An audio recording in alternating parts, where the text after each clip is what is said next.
J J H H H J J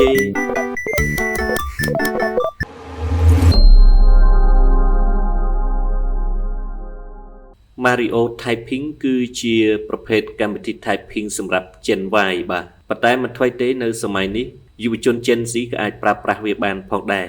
ជាការពិតណាស់សម្រាប់អ្នកដែលកើតចំនួន Gen Y បាទគឺនៅអំឡុងឆ្នាំ2010ឬក៏ក្បែរៗហ្នឹង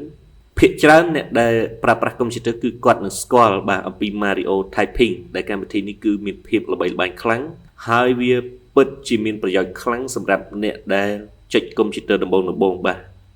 ជាទូទៅកម្មវិធី Mario Typing គឺវាដំណើរការនៅលើ Windows XP ហើយក៏ល្បីល្បាញខ្លាំងនៅលើ Windows 7 ហើយក្រោយៗមកទៀតនៅលើ Windows ជំនាន់ក្រោយ Windows 8 Windows 10 Windows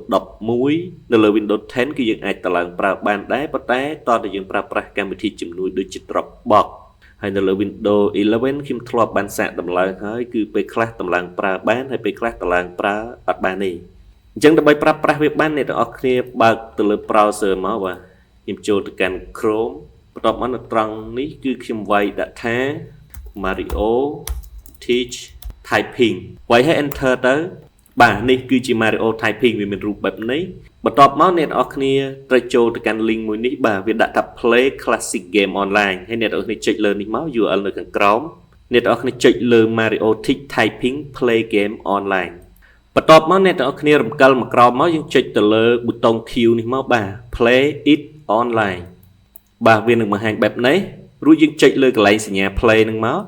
使用国家地企业信箱取得与您的网域相符的专业នេះគឺជាផ្ទាំងពាណិជ្ជកម្មបន្ទាប់មកត្រង់នេះវាដាក់ថា Press any key បើសិនជាយើងតឡើង software លើកុំព្យូទ័រយើងអាចចុច key ណាមួយក៏បានដែរប៉ុន្តែនៅលើនេះគឺយើងយកមកយកទៅចុចលើអក្សរហ្នឹងទៅបាទដល់ពេលដែលចុចបែបហ្នឹងទៅកម្មវិធីរបស់យើងគឺវាចាប់ផ្ដើមដំណើរការ Welcome to Mario Teach Typing ចឹងហើយអ្នកទាំងអស់គ្នាចុច zoom បរិយផ្ទាំងនឹងធំមកចុចត្រង់នេះហើយបន្ទាប់មកយើងចុចលើវាមួយមកអ្នកទាំងអស់គ្នាទៅចាំ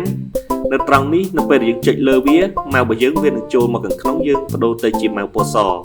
បើអ្នកទាំងអស់គ្នាចង់ចាក់ចេញអ្នកទាំងអស់គ្នាទៅចុច key escape អក្សរ ESC នៅផ្នែកខាងលើបាទខ្ញុំជ្រើសរើសមេរៀនមកចុចលើមេរៀនទី1 On your mark get set go តាមវាយទៅបាទ J J H H H J J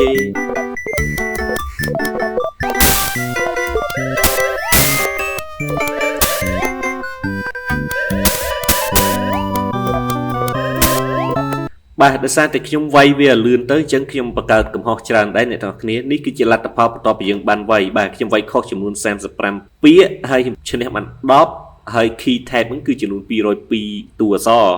ហើយលទ្ធផលគឺខ្ញុំវាយបាន 82% បាទដោយសារខ្ញុំវាយឲ្យលឿនតិចដើម្បីឲ្យបានចប់អញ្ចឹងនៅពេលយើងវាយបានប៉ុណ្ណឹងគឺយើងចប់មួយផ្នែកអីអ្នកទាំងអស់គ្នាចង់បន្តទៅមុខទៀតយើងចុចលើប៊ូតុងនេះទៅយើងអាចធ្វើការវាយបន្តបានហើយប៉ុន្តែខ្ញុំសូមមិនទៅមុខទៀតទេខ្ញុំសូមបង្ហាញអ្នកនរគ្នាតែប៉ុណ្ណឹងខ្ញុំចាក់ចេញវាគឺខ្ញុំចុច key escape ESC